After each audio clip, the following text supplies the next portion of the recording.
कहानी की शुरुआत एक खून से लथपथ आदमी से होती है जो एक पॉन शॉप में घुसता है। उसके कपड़े जगह जगह फटे हुए हैं, सांसें तेज चल रही हैं और हाथ में एक अजीब सा मंकी टॉय है। वो आदमी कैप्टन शेल्बर्न है जो किसी अनजानी मुसीबत से गुजर चुका है। दुकान का मालिक उसे इस हाल में देखकर चौंक जाता है। वो उससे पूछता है कि तुम्हारे साथ ही क्या हुआ, लेकिन कैप्टन सिर्फ एक ठंडी सांस लेकर जवाब देता है, ये खून मेरा नहीं है। शेल्बर्न अपने साथ लाए विंडअप मंकी टॉय को बेचने की कोशिश करता है। ये एक बैठा हुआ बंदर था जिसके हाथों में दो छोटे ड्रम स्टिक्स थी। एक पुराना खिलौना जो देखने में तो साधारण था, लेकिन इसकी मौजूदगी में एक अजीब सा सन्नाटा था। दुकानदार उसको ध्यान से देखता है और कहता है कि ये मंकी टूटा हुआ लगता है, इसका एक हाथ ऊपर उठा हुआ है। लेकिन कैप्टन शेल्बर्न हल्की हंसी के साथ एक खौफनाक बात कहता है, शुक्र मनाओ कि इसका हाथ ऊपर है और ये ड्रम नहीं बजा रहा। अगर बच गया तो यहाँ कोई ना कोई जरूर मरेगा। अब शेल्बर्न की बात खत्म भी नहीं होती है कि तभी अचानक मंकी अपने ड्रम को बजाने लगता है, ठक ठक ठक। और उसी वक्त पास में एक चूहा रस्सी को कुतरता है, जिससे एक चेन रिएक्शन शुरू हो जाती है और कुछ ही सेकंड्स के अंदर एक तीर छूटता है जो सीधा दुकानदार के सीने में जा घुसता है। वो चीख तक नहीं पाता और वही दम तोड़ देता है। अब ये साफ हो चुका था कि ये मंकी जब भी ड्रम बजाता है किसी की मौत निश्चित होती है। इस भयानक मंजर को देखकर कैप्टन शेल्बर्न समझ जाता है कि अब इस शापित खिलौने को खत्म करना ही होगा। वो बिना देरी किए मंकी को आग में फेंक देता है। लपटें उसको घेर लेती है और खिलौना धीरे धीरे जलने लगता है, लेकिन जलते हुए भी वो रहस्यमय ढंग से मुस्कुरा रहा था, जैसे कोई बड़ा खेल अभी भी बाकी हो। जिसके बाद सीन के एंड में शेल्बर्न कहता है कि मैं अपने बेटों के लिए बहुत बड़ी मुसीबत छोड़कर जा रहा हूँ। जिसके बाद ये कहानी 1999 में शिफ्ट होती है, जहाँ पर हम दो जुड़वा भाइयों से मिलते हैं, हेल और बेल, जो अपनी माँ के साथ रहते थे। ये दोनों ही कैप्टन शेल्बर्न के बेटे थे। हालांकि उनके पिता उनके साथ नहीं रहते थे।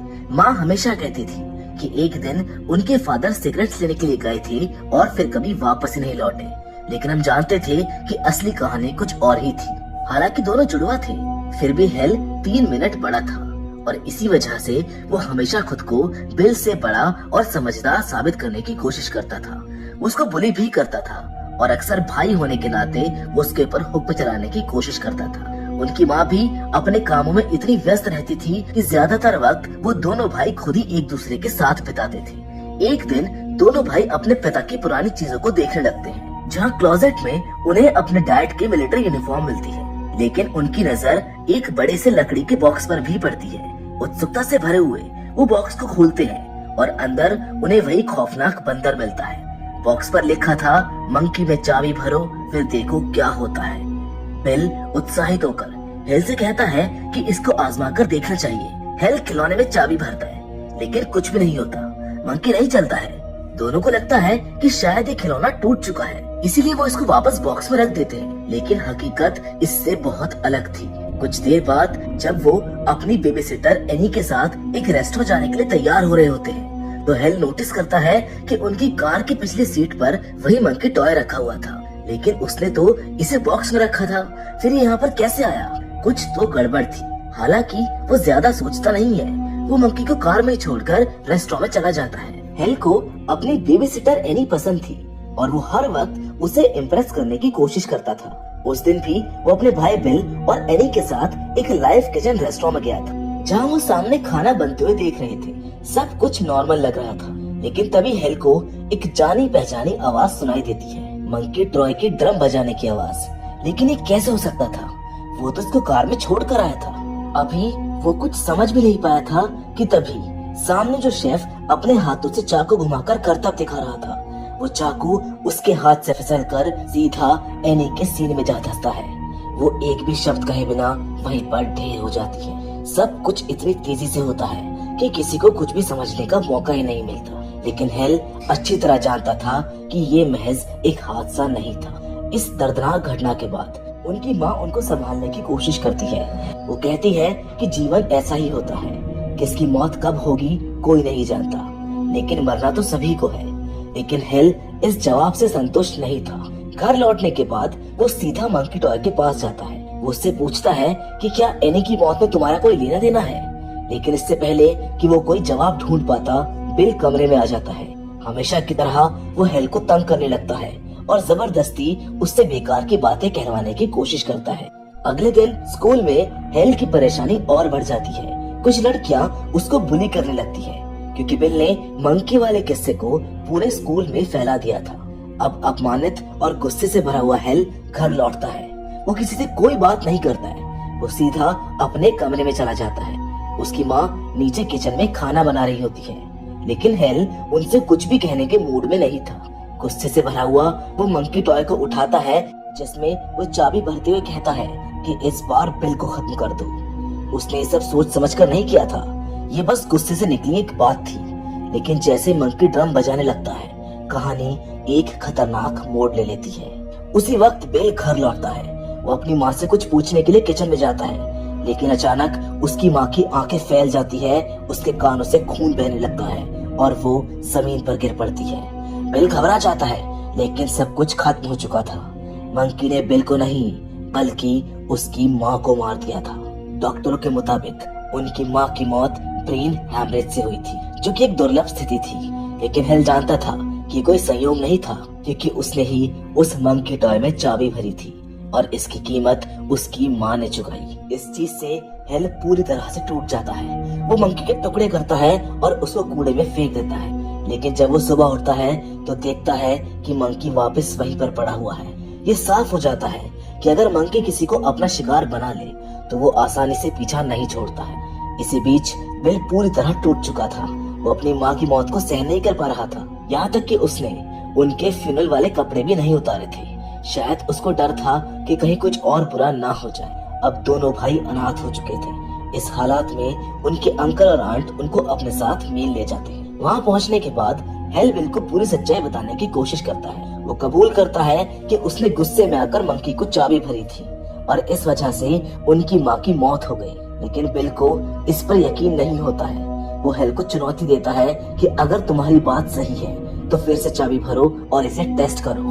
अगले दिन जंगल में शिकार के दौरान हेल और बिल के अंकल की मौत हो जाती है। वो घोड़ों के पैरों तले कुचल जाते हैं। ये घटना ये साबित करने के लिए काफी थी कि मंकी टॉय कितना खतरनाक था। इस डर से अब दोनों भाइयों ने मंकी को एक बॉक्स में बंद कर चेन से बांधकर अपनी आंट ईडा के घर के पास ही गुफा में दफन कर दिया, ताकि ये किसी और को नुकसान ना पहुंचा सके। यहीं पर 1999 की घटनाएं खत्म हो जाती और अब कहानी 25 साल बाद यानी कि प्रेजेंट टाइम में आती है। प्रेजेंट में हेल एक स्टोर कीपर के रूप में काम कर रहा है। उसने अपने भाई बिल से सभी संबंध खत्म कर लिए थे। उसे इस बात की कोई परवाह नहीं थी कि बिल कहाँ पर है या फिर कैसा है, क्योंकि वो डरता था कि कहीं मंकी वापस उनको ट्रेस ना कर ले। हेल अपने मैनेजर से 2 दिन की छुट्टी मांगता है क्योंकि उसे अपने बेटे पीट से मिलने जाना था।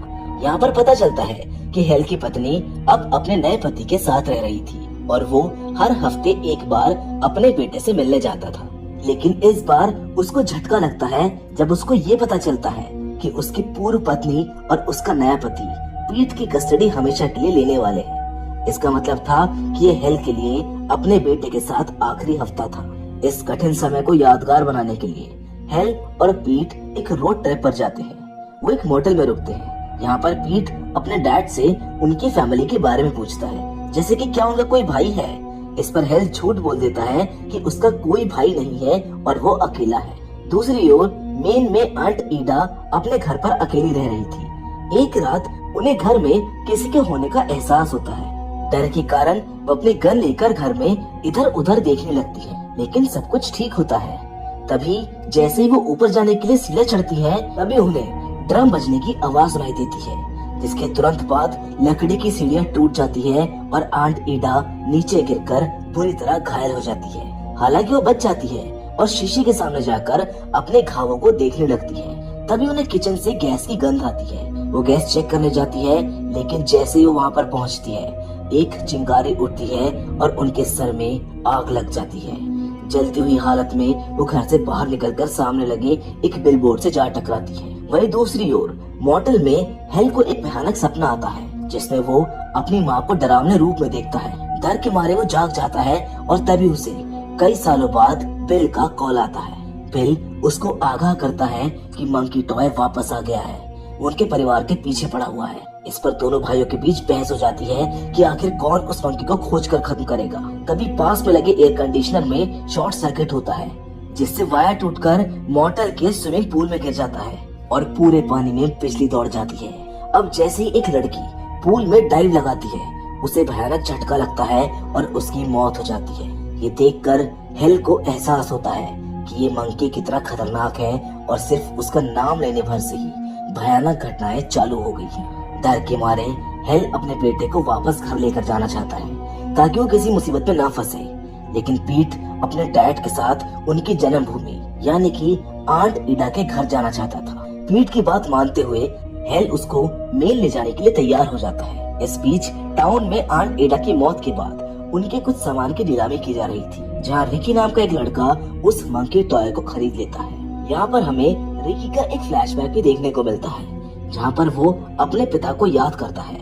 हालांकि उसकी माँ का मानना था कि उसके पिता एक अच्छे इंसान नहीं थे, वो ज्यादातर किसी और औरत के साथ गलत काम में व्यस्त रहते थे। मोटर से निकलकर हेल और पीट टाउन पहुँचते हैं, जहाँ उनकी मुलाकात एजेंट बारबरा से होती है। बारबरा उनको बताती है कि कैसे इस टाउन में कुछ डरावनी घटनाएं हो रही हैं और लोग एक एक करके रहस्यमय एक्सीडेंट्स में मर रहे हैं। बारबरा की बातों से पीट को भी पता चल जाता है कि उसके पिता का एक जुड़वा भाई है। बाद में हेल और बारबरा एक स्टोर रूम के पास पहुंचते हैं। हेल उससे पूछता है कि जब उन्होंने ऑक्शन करवाया था तो क्या उनको कोई मंकी टॉय मिला था।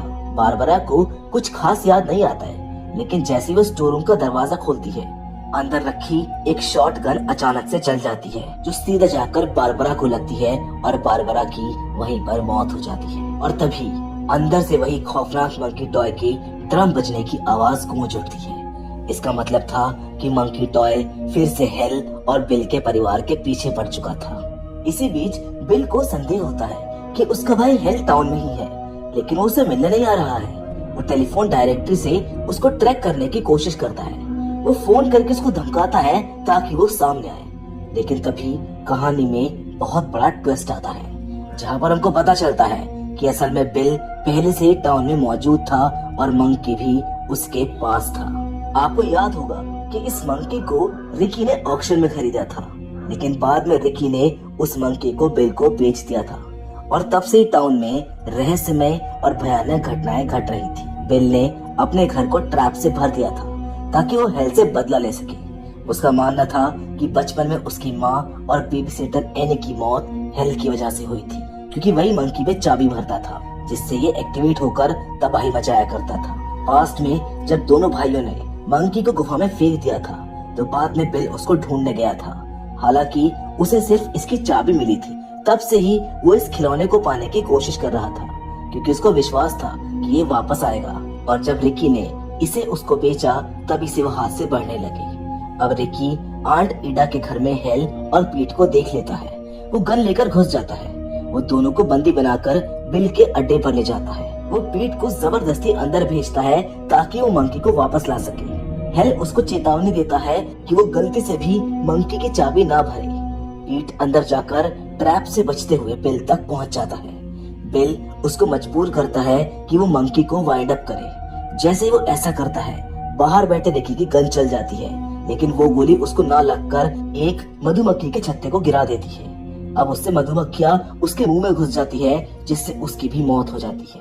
अब पीट और बिल आमने सामने हैं। हेल अपने बेटे को बचाने के लिए अंदर आता है, जिससे एक ट्रैप एक्टिवेट हो जाता है। घबराया हुआ बिल उस मंकी को जबरदस्ती जलाने की कोशिश करता है, जिस दौरान दोनों भाइयों में बातचीत होती है और उनके बीच के आपसी मतभेद सुलझ जाते हैं। लेकिन तभी मंकी अचानक बचने लगता है और इतनी ताकत से ध्वनि उत्पन्न करता है कि बिल के घर की छत गिरने लगती है।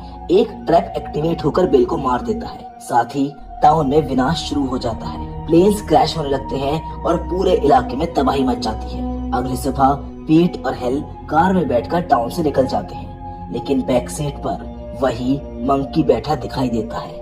वो इसको अपने साथ रखने का फैसला करते हैं ताकि इसको कंट्रोल में रखा जा सके, ताकि और कोई इसकी वजह से ना मरे। जाते जाते वो एक हॉर्समैन की परछाई को देखते हैं, जो फोर्थ हॉर्समैन ऑफ एपोकैलिप्स यानी कि डेथ का प्रतीक था, जिसके साथ ही कहानी यहीं पर खत्म हो जाती है। तो दोस्तों ये कहानी स्टीफन किंग की शॉर्ट स्टोरी द मंकी के ऊपर आधारित थी, लेकिन इसमें थोड़े बदलाव किए गए हैं। जैसे ओरिजिनल कहानी में मंकी सिंबल बजाता था, जबकि इस मूवी में हमको ड्रम दिखाया गया है। स्टोरी की एंडिंग भी थोड़ी अलग है, क्योंकि बुक में पीट और हेल मरते मरते बचते हैं, जबकि मूवी में हमने देखा है कि वो एंड में मंकी को अपने साथ ले जाते हैं ताकि वो इसको कंट्रोल कर सके और कोई दूसरा बेगुनाह आदमी ना मरे। यहाँ पर ये भी साफ है कि इस मंकी का सीधा संबंध डेथ से है, क्योंकि जब भी ये बचता है आसपास मौत होने लगती है। और हाँ, फिल्म अभी खत्म नहीं हुई है। मूवी के अंदर एक पोस्ट क्रेडिट सीन भी है, जिसमें कई औरतों को दिखाया जाता है जो एक नई कहानी की झलक देती है। लेकिन ये द मंकी का सीक्वल नहीं होगा, बल्कि एक नई आने वाली कहानी की झलक है, जिसके अंदर हमें मंकी इंक्लूड होता हुआ दिख सकता है। द मंकी सिर्फ एक शैतानी खिलौने की कहानी नहीं थी, बल्कि ये तो मौत और भाग्य का गहरा प्रतीक था। अब जरा सोच के देखिए कि ये मंकी कितना खतरनाक था, क्योंकि जब भी ये बचता था इसके आसपास कोई न कोई हादसा जरूर होता था। खास बात तो ये है कि जिसने भी इस मंकी के अंदर चाबी भरी वो नहीं मरता था, लेकिन उसको ये तय करने का अधिकार भी नहीं होता था कि आखिर मरेगा कौन। वेल, अभी भी बहुत सारे सवाल हैं जिनके जवाब हमें इस कहानी में नहीं मिले हैं, जैसे कि क्या मंकी को अपनाना ही इसका सही हल था, या फिर इसे हमेशा के लिए नष्ट कर देना चाहिए था। क्या हेल और पीट का फैसला सही था, और अगर ये मंकी वाकई में डेथ का प्रतीक है तो क्या ये कहानी यहीं पर खत्म होगी, या फिर भविष्य में हमें द मंकी की वापसी देखने को मिलेगी। अब आपका इस पर क्या सोचना है, आप हमें कमेंट में जरूर बताइएगा। बाकी फिलहाल अगर आपको ये वीडियो पसंद आई हो तो इसको लाइक और शेयर करना ना भूलें, और अगर आप नए हैं तो हमारे चैनल को सब्सक्राइब जरूर करें, क्योंकि हम आपके लिए ऐसी ही माइंड ब्लोइंग मूवी एक्सप्लेनेशन लाते रहते हैं। मिलेंगे आपसे अगले वीडियो में, लेकिन तब तक के लिए धन्यवाद।